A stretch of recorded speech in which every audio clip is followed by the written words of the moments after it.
Bismillahirrahmanirrahim. Assalamu alaikum students. Today we are going to study about tissue culture, transgenic organisms, biotechnology and healthcare. Tissue culture is in vitro culture. In vitro का मतलब होता है outside living system.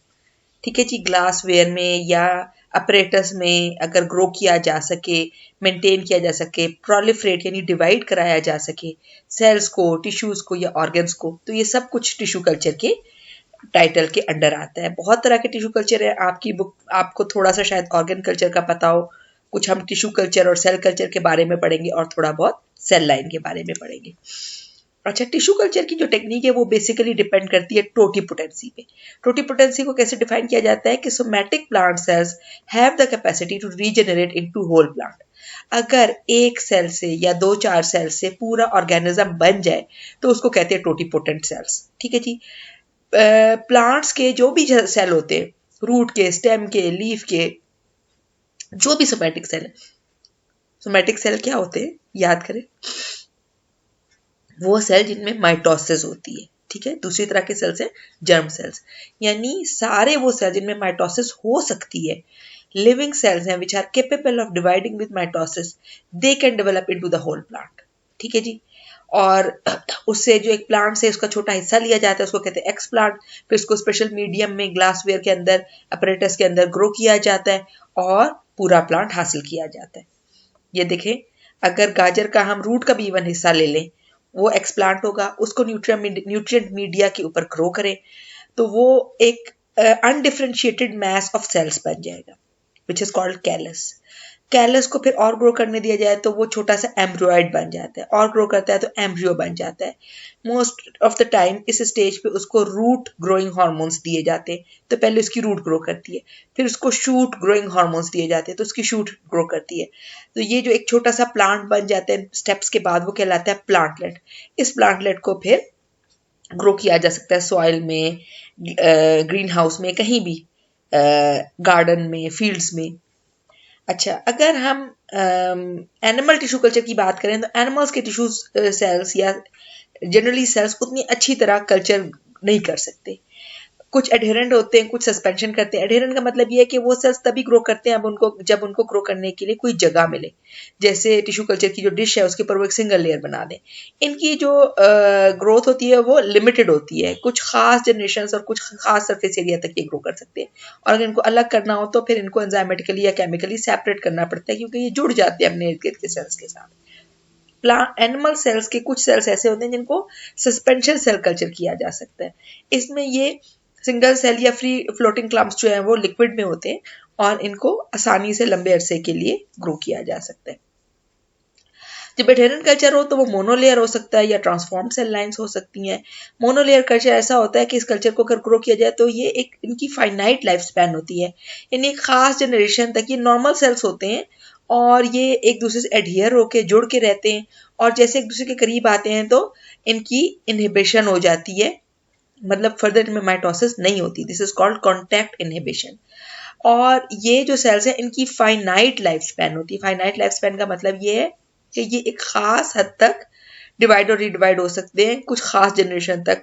बहुत सारे sales ऐसे हैं animals के जो बिल्कुल ही ग्रो नहीं करते कल्चर में, इवन वो हमारी बॉडी के अंदर भी नहीं कर सकते। ये आपको पता है कि हमारे न्यूरॉन्स और हमारे रेटिना के सेल्स और हमारे हार्ट के कार्डियक मसल के सेल्स, इनके अंदर कैपेबिलिटी नहीं है कि वो डिवाइड और रीडिवाइड हो सके। ये हाईली डिफरेंशिएटेड सेल्स हैं। ठीक है जी। कुछ सेल्स हैं जो डिवाइड हो सकते हैं, अगर उनको आर्टिफिशियली भी डिवाइड किया जाए कल्चर में तो वो डिवाइड होते हैं, लेकिन एक खास हद तक करते हैं। मोस्ट ऑफ द टाइम वो देखा गया कि 50 जनरेशंस के बाद उनकी डिवीजन रुक जाती है, फिर वो डेड होना शुरू हो जाते हैं। लेकिन ऐसे सेल्स जो कि ट्रांसफॉर्म्ड हो, उनकी इनफाइनाइट लाइफ स्पैन होती है, उनमें जो है ना वो अनकंट्रोल्ड माइटोसिस होती है और उसकी वजह से they have got no contact inhibition. ये देखें, ये एक लेयर बना के रहते हैं मोनोलेयर कल्चर, और ट्रांसफॉर्म सेल लाइन जो है ना वो एक के ऊपर एक चढ़ते चले जाते हैं और डिवाइड होते चले जाते हैं और रुकते नहीं है। ये प्रॉपर्टी किसकी है? कैंसरस सेल की, ट्रांसफॉर्म सेल लाइन्स की। अच्छा, ट्रांसजेनिक ऑर्गेनिजम्स क्या होते हैं? वो ऑर्गेनिज्म जिनके अंदर जीन्स किसी और ऑर्गेनिज्म के हो। सबसे पहले जो स्टडीज की गई, रिसर्चेस की गई, वो माइक्रो ऑर्गेनिजम्स के ऊपर की गई और बैक्टीरिया के अंदर नए जीन्स डाले गए। आपने बायोटेक्नोलॉजी चाहे 8th में पढ़ी, चाहे 10th में पढ़ी, चाहे आप पढ़ रहे हैं, आपने हमेशा वही वाली एग्जांपल पढ़ी कि बैक्टीरिया के प्लाज्मिड के अंदर ह्यूमन इंसुलिन का जीन डाल दें और फिर वो बैक्टीरिया जब ग्रो करेगा तो ह्यूमन इंसुलिन को भी साथ प्रोड्यूस करेगा। ठीक है जी, ये क्लासिकल एग्जांपल है। इसके अलावा बैक्टीरिया के अंदर बहुत सारे एनिमल्स के, प्लांट्स के, ह्यूमंस के जीन्स डाल के और उनकी ग्रोथ की गई है और ये ट्रांसजेनिक ऑर्गेनिज्म के तौर पे बैक्टीरिया एक सक्सेसफुल चॉइस रहा है। लेकिन बायोटेक्नोलॉजी सिर्फ बैक्टीरिया तक महदूद नहीं रही, उसको यूज़ किया जाता है प्लांट्स में और एनिमल्स में भी।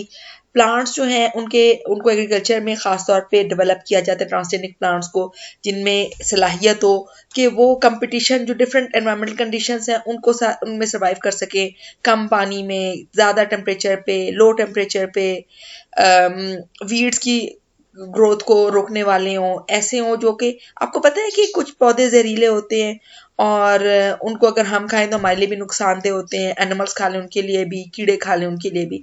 तो अगर इस तरह का कोई जीन जो कड़वे प्लांट का, और जो प्लांट्स हमने खाने होते हैं या एनिमल्स ने खाने होते हैं, कीड़े भी उन्हीं को लगते हैं क्योंकि वो गुड टेस्टिंग होते हैं या उनमें कोई हार्मफुल केमिकल्स नहीं होते। तो उनके जीन्स, कड़वे वाले पौधों के जीन्स अगर नॉर्मल जो हमारी वीट क्रॉप्स वगैरह हैं उनमें डाल दिए जाएं, वीट को तो वैसे इतने कीड़े नहीं लगते लेकिन सब्जियों को बहुत कीड़े लगते, तो उनमें अगर वो इंसेक्टिसाइड वाले जीन डाल दिए जाएं तो जाहिर सी बात है कि कीड़े फिर उनको नहीं खा सकेंगे। वो जब उन पे अटैक करेंगे तो either they are not going to like the test और that is going to be harmful for them. So such varieties are going to be capable of surviving against the insect attack. तो उनको side का मतलब होता है to kill, insecticide यानी वो chemical जो इंसेक्ट को किल करे। आम हालात में हम क्या यूज करते हैं, केमिकल्स यूज करते हैं, जैसे घरों में मोर्टीन यूज करते हैं ना, उसी तरह खेतों में बहुत तरह के इंसेक्टिसाइड केमिकल स्प्रे यूज किए जाते हैं, which are harmful for the environment, toxic for many living things and not a good solution. तो इंसेक्टिसाइड के जीन अगर प्लांट्स के अंदर डाल दिए जाएं तो वो एक लॉन्ग टर्म सोल्यूशन है and it is going to be environmental friendly as well and it is going to reduce the cost of the growth of plants. इसी तरह ट्रांसजेनिक एनिमल्स इस तरह के डेवलप किए जा रहे हैं, फॉर एग्जांपल लाइव स्टॉक जिनके अंदर ग्रोथ हार्मोन्स हों, यानी कि आपको पता है कि जिनकी हाइट कम रह जाती है तो 12-13 साल की उम्र में उनकी ग्रोथ हार्मोन की थेरेपी कराई जा सकती है, लेकिन आपको अंदाजा उसका रेट कितना है, 10 लाख पर ईयर उसका खर्चा है। ठीक है जी, लेकिन अगर इस तरह के ट्रांसफार्मर एनिमल्स, फार्मेसी वाला फार्मर वर्ड यूज होता है इसके लिए, तो जैसे अगर उनको यूज किया जाए और ऐसी काऊ या ऐसी गोट बना ली जाए जिसके अंदर ग्रोथ हार्मोन का जीन मौजूद हो और काम करे और खास तौर पे उसके मिल्क प्रोडक्शन में काम करे, तो यानी उस गाय या भैंस या बकरी का जो दूध होगा उसके अंदर ग्रोथ हार्मोन होगा। अब उसको स्टेरलाइज करके पैकेज करके पूरी दुनिया में अगर सेल किया जाए तो वो एक low cost growth hormone treatment के तौर पे ऐसे लोगों को जिनकी हाइट कम रह जाती है due to deficiency of growth hormone, dwarfism वालों को दिया जा सकता है। So it is a solution. अभी जो है वो बैक्टीरिया के जरिए बनाया जा रहा है लेकिन उसका रेट ज़्यादा है। सो अगर ग्रोथ हार्मोन को इस तरीके से बना के और उसके प्रोडक्शन बढ़ाई जाए तो उसकी प्राइस भी कम हो जाएगी। देन ऐसे एनिमल्स बनाए जा सकते हैं जो बैक्टीरियल इन्फेक्शन को रेजिस्ट करें, जो ज़्यादा प्रोटीन्स बनाएं, या जो ह्यूमन प्रोटीन्स हमारी बॉडी की रिक्वायरमेंट होती है और हमें कहीं से नहीं मिलते, वो हम ट्रांसजेनिक एनिमल्स के जरिए बनवा सकते हैं। ये ट्रांसजेनिक प्लांट से रिलेटेड थोड़ी सी इंफॉर्मेशन है कि अगर इनको डिज़ाइन किया जाए, उनमें जीन कंस्ट्रक्ट डाला जाए और जीन जो हम घुसाना चाहते हैं उसमें, चाहे वो किसी भी किस्म का जीन हो, तो उसको एक खास तरह का बैक्टीरियम, उस एर्गोबैक्टीरियम, उसके जरिए घुसाया जा सकता है, या कुछ और मेथड्स होते हैं जिसमें कि जीन गन या बायोलिस्टिक्स की मदद से वो जीन उस प्लांट के अंदर इंट्रोड्यूस किया जाता है। फिर उन ट्रांसजेनिक प्लांटलेट्स को ग्रो किया जाता है, कंफर्म किया जाता है कि वाकई उसमें हमारी मर्जी का डिजायरेबल जीन मौजूद है और फिर उसको यूज किया जाता है फॉर प्रोडक्शन। अच्छा, ये ट्रांसजेनिक एनिमल से रिलेटेड एक स्लाइड है, production of pharmaceuticals in milk, वही जो अभी हमने growth hormone in milk of the cattle की बात की। इसके अलावा ऐसे एनिमल्स बनाना एक टारगेट है, मतलब ट्रांसजेनिक एनिमल्स का टारगेट, डिफरेंट टारगेट्स यहाँ पे डिस्क्राइब हुए कि वो जेनेटिकली सुपीरियर हो, यानी कि अगर जो भी काम हमें चाहिए, if we want good meat production from any animal, अगर हमें गाय का गोश्त अच्छा चाहिए, आपको पता है ये जो कुर्बानी पे गाय वगैरह बछड़े बैल बड़े साइज के होते हैं, उनके अंदर गोश्त ज्यादा होता है या चर्बी ज्यादा होती है, क्योंकि उनको एक ही जगह खड़ा करके खिलाया जाता है, उनका साइज और वजन तो बढ़ जाता है, लेकिन उनके अंदर मीट इतना ज्यादा नहीं होता। सो जेनेटिकली सुपीरियर एनिमल्स इस लिहाज से क्या होंगे, if you want good meat production तो उनके अंदर वो जीन्स होंगे जो उनके अंदर मीट की प्रोडक्शन को बढ़ाएं। लो फैट अगर हम चाह रहे हैं तो फिर हम उसके अंदर फैट की प्रोडक्शन को कम करें। अगर हम उसकी मिल्क प्रोडक्शन ज्यादा चाह रहे हैं तो ऐसे जेनेटिकली सुपीरियर एनिमल्स हों जो कि मिल्क प्रोडक्शन ज्यादा करें। अगर हम वूल की बात करें तो ऐसे जेनेटिकली सुपीरियर एनिमल्स हों जिनकी वूल प्रोडक्शन ज्यादा हो। ये आपको पता है पश्मीना, अंगोरा, ये डिफरेंट तरह की जो वूल प्रोडक्ट्स हैं दुनिया में, ये कितनी महंगी हैं। क्यों महंगी है? क्योंकि इनकी जो प्रोडक्शन है वो जिन शीप के ऊपर डिपेंड करती है, उनकी प्रोडक्शन या वूल प्रोडक्शन कम है। अगर वो बढ़ जाए तो जाहिर सी बात है कि वो पश्मीना और अंगोरा वूल प्रोडक्ट्स भी जो हैं वो अवेलेबल टू एवरीवन हो सकती हैं बाय यूटिलाइजिंग सच टेक्निक्स।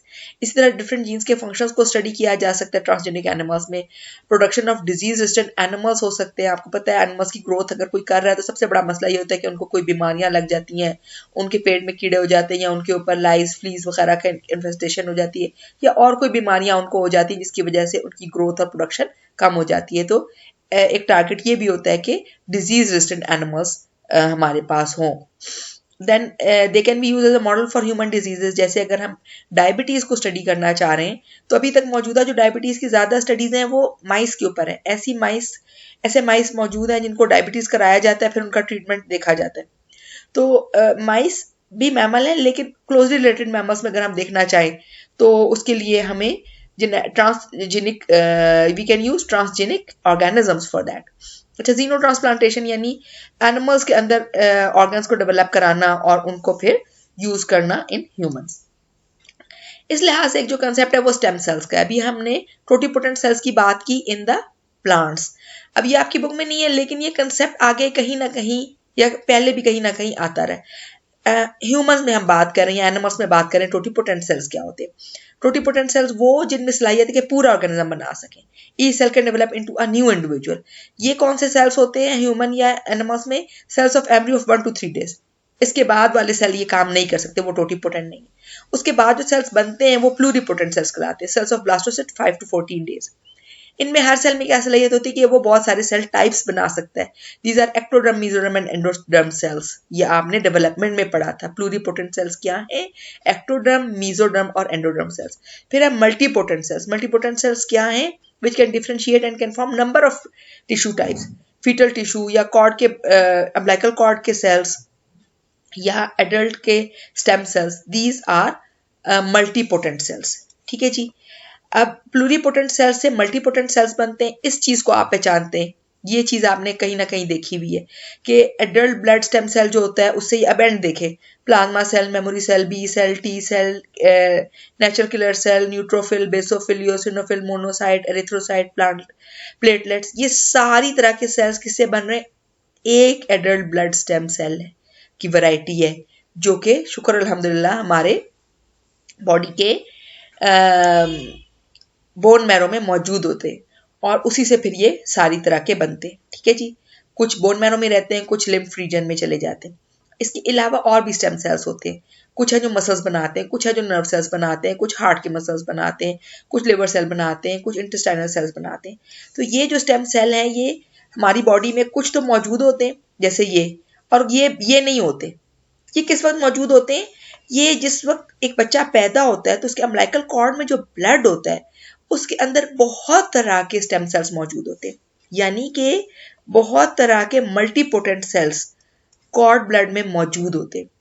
तो अगर इसको एक्सट्रैक्ट कर लिया जाए, कलेक्ट कर लिया जाए स्पेशल कलेक्शन बैग में, और फिर उसको लेबोरेटरी में भेजा जाए जहां उसको एनालाइज किया जाए, उसके रेड ब्लड सेल्स को निकाल दिया जाए और फिर उन कॉर्ड ब्लड स्टेम सेल्स को लिक्विड नाइट्रोजन में -190 डिग्री सेल्सियस पे स्टोर कर लिया जाए क्रायो प्रिजर्वेशन के जरिए, तो वो लंबे अरसे तक चल सकते हैं। और ये जो स्टेम सेल्स किसी बच्चे से हासिल किए जाते हैं, न्यू बॉर्न बेबी से, वो ना सिर्फ उसके लिए फ्यूचर डिजीज बल्कि उसके बहन भाइयों के लिए, उसके माँ बाप के लिए, उसके ग्रैंड पेरेंट्स के लिए, उसके बच्चों के लिए यूज हो सकते हैं इन सर्टन सिचुएशंस। और ये स्टेम सेल्स जो हैं ये स्पेशल सेल्स हैं which have got the amazing power to transform into many types of tissues और ऑर्गन्स। ठीक है जी। और 80+ अब ट्रीटेबल डिजीजेस जो है वो इसकी मदद से होती चली जा रही हैं। किडनी फेलियर के लिए, लंग डिजीजेस के लिए, डायबिटीज के लिए, अल्जाइमर्स के लिए, हेयर लॉस के लिए, विटिलाइगो के लिए, लिवर के बहुत सारे प्रॉब्लम्स के लिए। ठीक है जी। इन सब के लिए स्टेम सेल थेरेपी जो है वो पॉसिबल है अगर स्टेम सेल्स मौजूद हो। अच्छा, now we are going to talk about role of biotechnology in treatment and diagnosis of diseases. बहुत अभी हम ट्रीटमेंट पे बात करते रहे, पीसीआर में हमने डायग्नोसिस पे भी बात की थी। इस टॉपिक में जो एक मेन बात आपके इधर डिस्कस हुई है बुक में वो वैक्सीन है। एग्जाम्पल मैं कोरोना वायरस की वैक्सीन लूंगी कि कोरोना वायरस वैक्सीन अगर बनाना चाह रहे हैं तो वो किस किस तरह बनाई जा सकती है। या तो पूरे वायरस को यूज किया जाए और उसको डेड करके या किल करके यूज किया जाए, या उसके न्यूक्लिक एसिड को यूज किया जाए जिसके जरिए, देखिए वैक्सीन का क्या मकसद होता है। वैक्सीन का मकसद ये होता है कि वो जब बॉडी के अंदर जाए तो एंटीजन प्रेजेंटिंग सेल उसको पहचान ले और बी सेल उसके अकॉर्डिंग एंटीबॉडीज बनाना शुरू कर दे। ठीक है जी। हर वो ऐसी चीज जिसके अगेंस्ट इम्यून रिस्पॉन्स काम करना शुरू कर दे और एंटीबॉडीज बना दे, that can act as vaccine.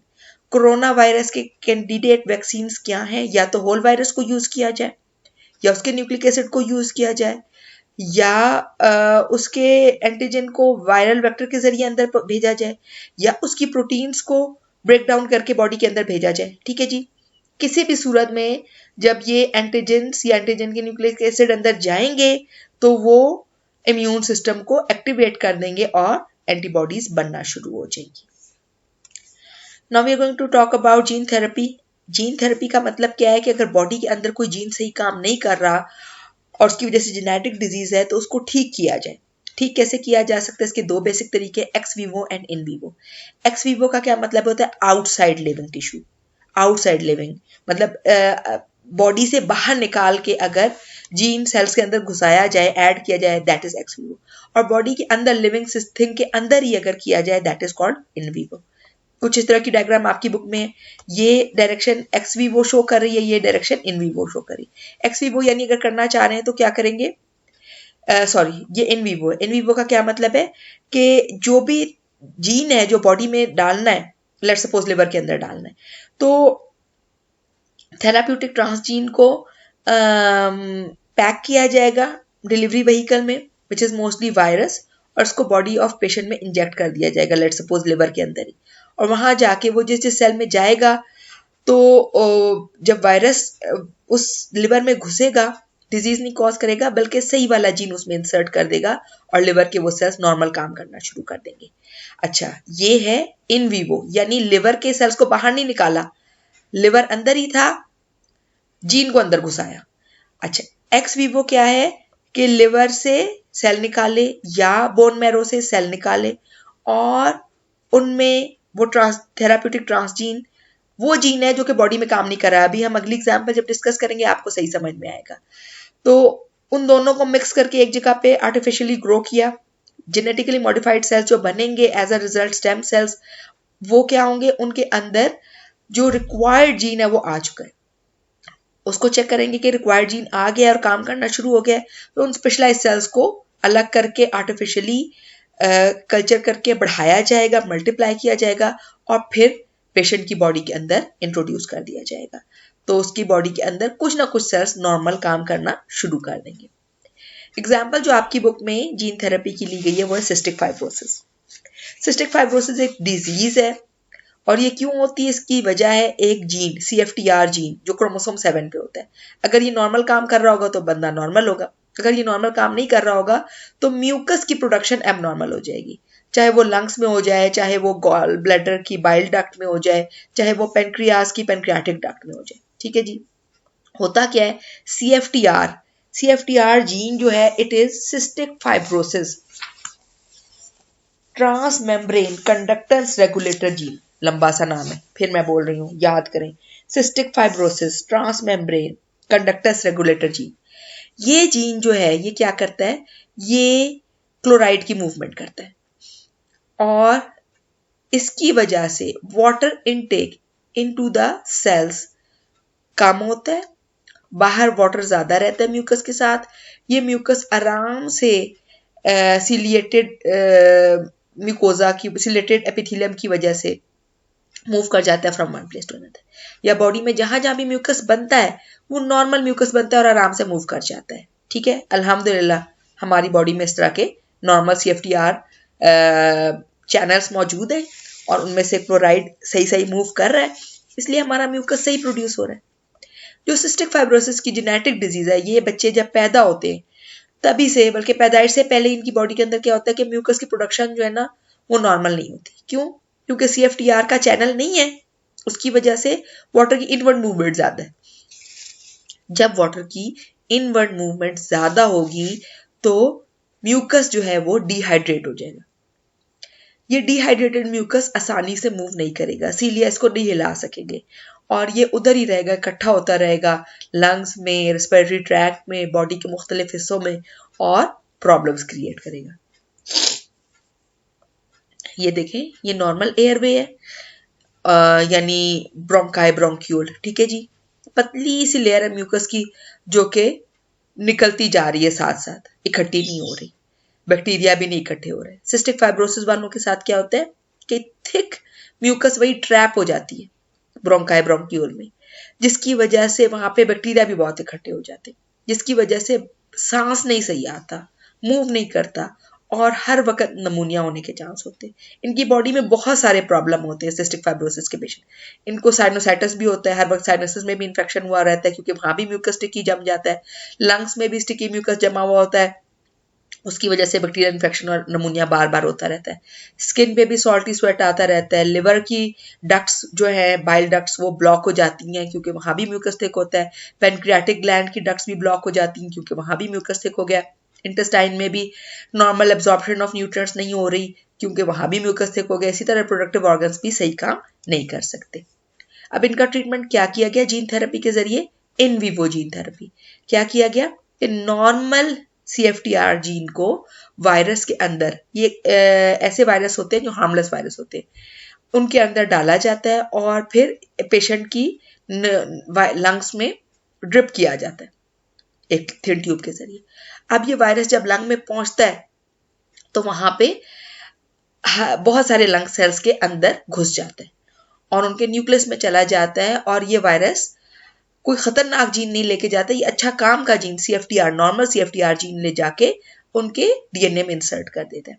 अब जितने सेल्स में घुस जाएगा वो सारे सेल्स नॉर्मल म्यूकस प्रोडक्शन शुरू कर देंगे क्योंकि उनका CFTR, ये वाला जो आयन चैनल है, ये बनना शुरू हो जाएगा। ठीक है जी।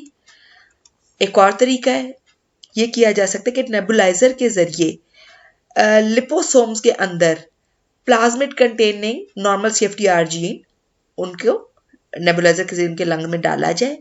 मतलब जैसे हम नेबुलाइजर यूज करते हैं तो हम अमूमन सेलाइन सोल्यूशन या वेंटोलिन या एटम वगैरह यूज करते हैं। वो क्या करते हैं फॉर CFTR, ये खास तरह का प्रिपेयर्ड लाइपोसोम जिसमें कि नॉर्मल CFTR जीन हो और वो प्लाज्मिड में रैप हो। ठीक है जी।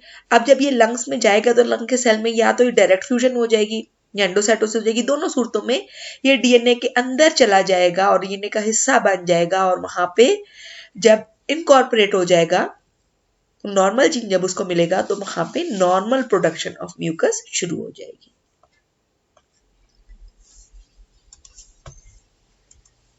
So now we are going to talk about scope and importance of biotechnology. अभी तक जितनी बातें की हैं ये सारी स्कोप एंड इम्पोर्टेंस ही थी।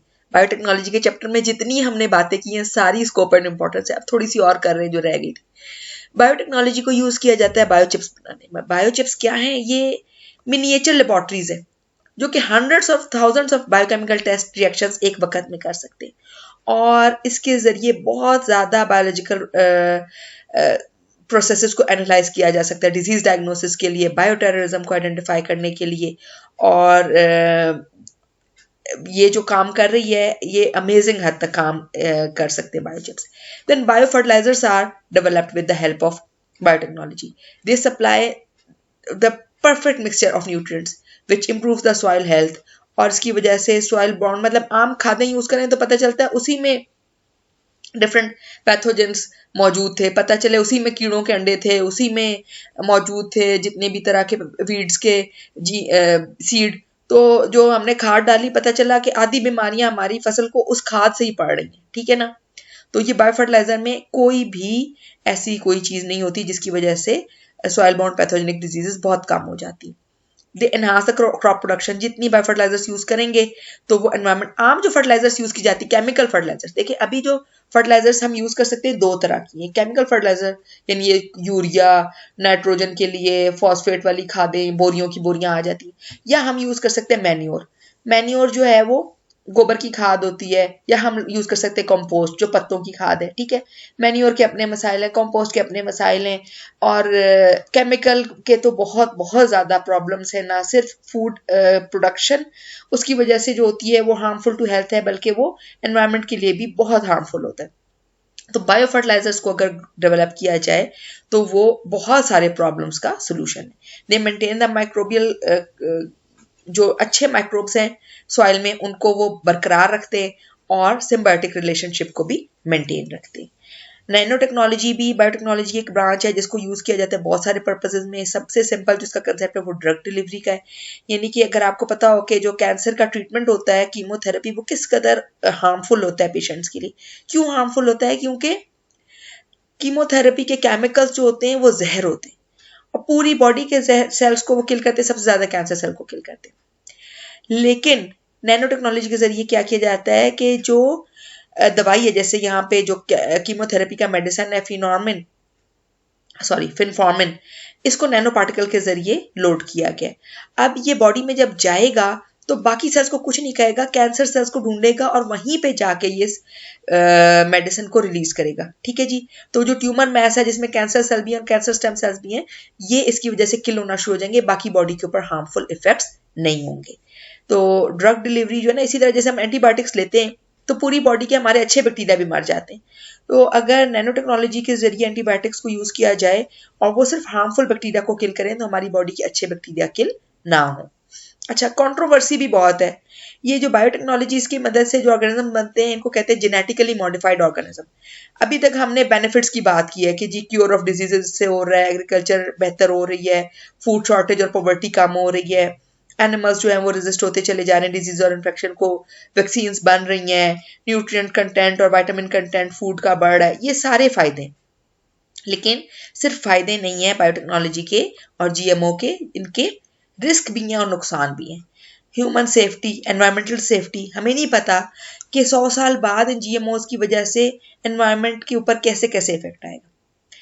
इसके साथ साथ जो लेबलिंग और कंज्यूमर चॉइस है इसके ऊपर बहुत इफेक्ट पड़ता है। मतलब ऑर्गेनिक जीएमओ का जो उलट है वो है organic. Organic farming, organic choice जो है वो बेहतर है। We are more close to nature when we use organic. जितना हम जीएमओ की तरफ जाते हैं उतना ज्यादा हम ह्यूमन सेफ्टी और एनवायरमेंटल सेफ्टी को एट रिस्क कर रहे होते हैं। देन बहुत से मॉरल्स और एथिक्स उसमें इन्वॉल्व हो जाते हैं। मतलब अगर पिग का जीन जो है वो डाल दिया लेट सपोज काउ में और उसकी प्रोडक्शन बढ़ गई तो क्या वो हमारे लिए ठीक है? या बहुत सारी चीजें, मतलब इधर से उधर जीन्स को इधर से उधर करने में बहुत सारे मॉरल्स और एथिक्स इन्वॉल्व हो रहे हैं। और इसी की जो एक ब्रांच है क्लोनिंग, अगर क्लोनिंग आपको पता हो शायद कि चाइना में और बहुत सारी जगहों पे पेट्स की क्लोनिंग हो रही जी। पेट मर गया, मेरी पसंदीदा बिल्ली मर गई, मैं उसका जीन, मैं उसके सेल संभाल लूं और मैं उसकी क्लोनिंग करवाऊं तो मुझे बिल्कुल वैसी बिल्ली मिल जाएगी वगैरह। तो ये बातें बहुत आगे तक जा रही हैं, ठीक है ना, मॉरली और एथिकली।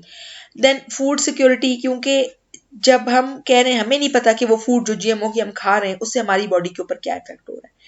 अननोन इफेक्ट्स का जो कंसिडरेशन है ना वो बड़ी इंपॉर्टेंट है कि हमें नहीं पता, वी डोंट नो कि एक चीज को जब छिड़ा जा रहा है तो उसकी वजह से आगे क्या कुछ हो रहा है, डोमिनो इफेक्ट कहाँ तक जा रहा है।